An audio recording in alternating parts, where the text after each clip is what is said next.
Welcome again students. आज हम लोग इस वीडियो में चैप्टर फाइबर एंड फैब्रिक के बचे हुए हिस्से को पढ़ना शुरू करेंगे। So all the plants have fibres in their body structure, यानी सारे प्लांट्स में जो फाइबर्स पाए जाते हैं उनके बॉडी स्ट्रक्चर में। For example, cotton and mango have fibres on their seed. जैसे कॉटन और मैंगो जो है उनके सीड के ऊपर ये फाइबर पाए जाते हैं। Coconuts have fibres on its fruits, यहीं कोकोनट्स में जो है उसके फ्रूट्स के ऊपर ये फाइबर पाए जाते हैं। Banana trees have fibres on its leave, banana trees की बात करें उसमें उनके पत्तों में ये फाइबर पाए जाते हैं। Linen is made from fibres obtain from flax called bast fibres. वहीं लाइनिन की बात करें तो ये फ्लैक्स से जो बनते हैं वो उसे हम लोग क्या कहते हैं, बास्ट फाइबर्स कहते हैं। Jute and hemp also have fibres in their stem. Jute और हेम्प की बात करें तो उनके तनों से ये मिलते हैं, इसे भी हम लोग बास्ट फाइबर्स कहते हैं। Sisal is a fibre obtain from the leaves of an agave plant. ये अगावे प्लांट से बनता है सिसल, और ये पाया जाता है लीव्स में। इसके जो थ्रेड्स होते हैं, फाइबर जो होते हैं वो लीव्स में पाए जाते हैं। Sisal, jute and hemp are used to make cords, ropes and rough fibres in which great strength is needed. इसमें जो सिसल, जूट और हेम्प जो होते हैं इसका इस्तेमाल कॉर्ड्स, रोप्स और रफ फाइबर बनाने में किया जाता है, जिसमें बहुत ज़्यादा ताकत की आवश्यकता होती है, which great strength is needed. Fibres obtain from animals include hair and fur. जिन जानवरों से प्राप्त होने वाले फाइबर्स, जैसे कि उसमें हेयर्स और फर भी हैं, but only wool from sheep and silk from silk worm are primarily used for making clothes. अगर इसमें बात करें, केवल वुल जो सिप से प्राप्त होता है और सिल्क जो सिल्क वॉर्म से प्राप्त होता है, इसका इस्तेमाल कपड़े बनाने में किया जाता है। नाउ स्टूडेंट्स, हम लोग इंडिविजुअली अब देखेंगे हर एक फाइबर की खासियत के बारे में। जैसे अगर कॉटन की बात करें तो सबसे पहले हमारा जो इसमें कॉटन है, so it was the Indian who were the first to cultivate cotton and to make fabric from it. ये पहला जो भारतीय ही थे जिन्होंने कॉटन को कल्टिवेट करना शुरू किया और उससे फैब्रिक बनाना शुरू किया। Cotton was being used in India around 1800 BC, यानी ईसा मसीह के जन्म से 1800 साल पहले से भारत में कॉटन का इस्तेमाल शुरू हो चुका था। Indians developed the process of making clothes from the fibres by hand. Indians ने शुरुआती दौर में बाय हैंड यानी मैनुअल तरीके से इस कॉटन से क्लॉथ्स बनाना शुरू किए थे। But now machines replace the hand, लेकिन अब इसके जगह, हाथों की जगह मशीनों से यह होता है।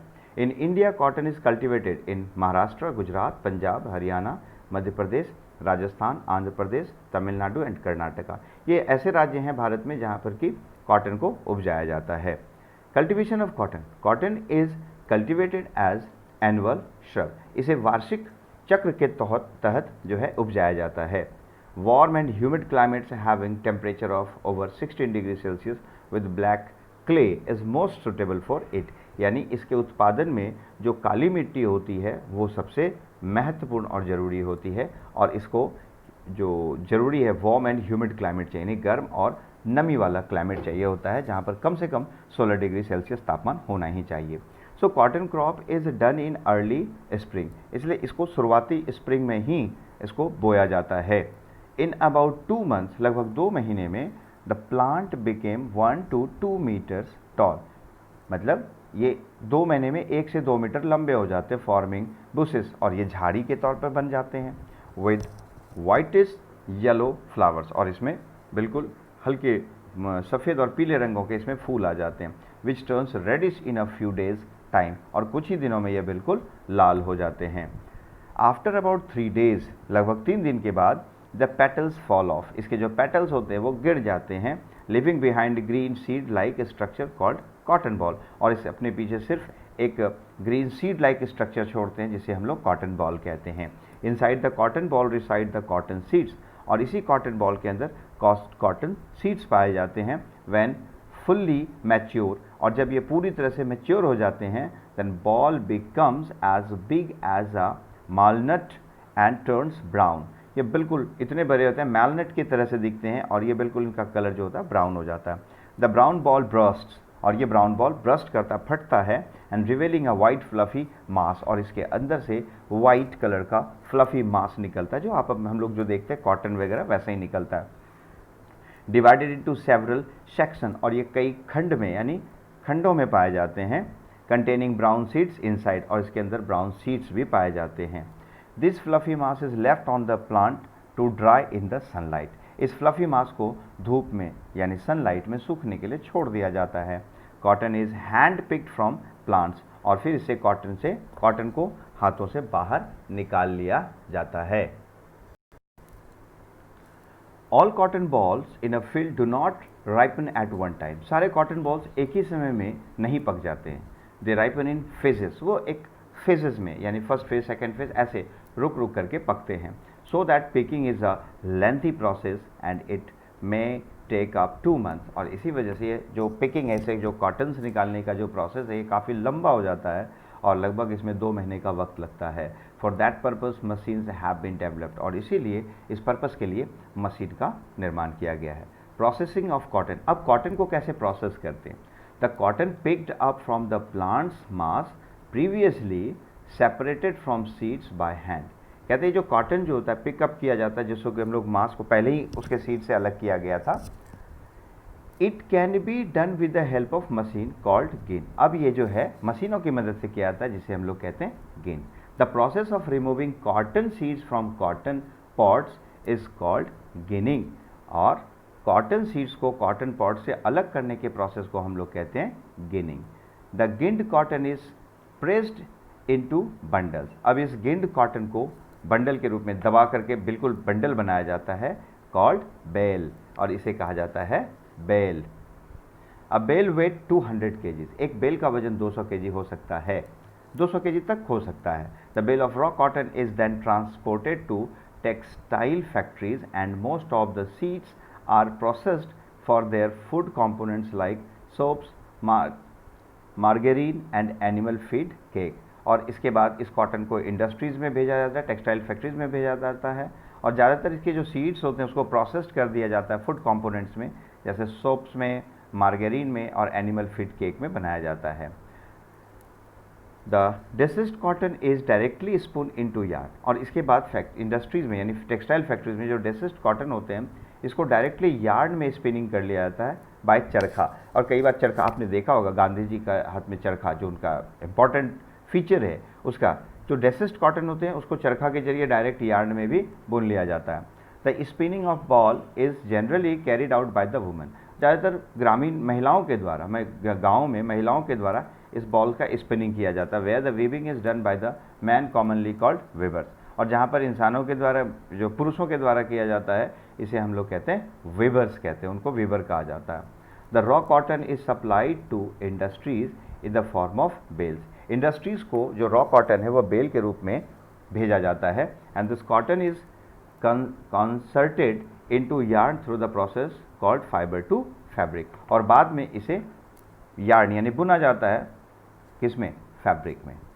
इसे हम लोग कहते हैं फाइबर टू फैब्रिक।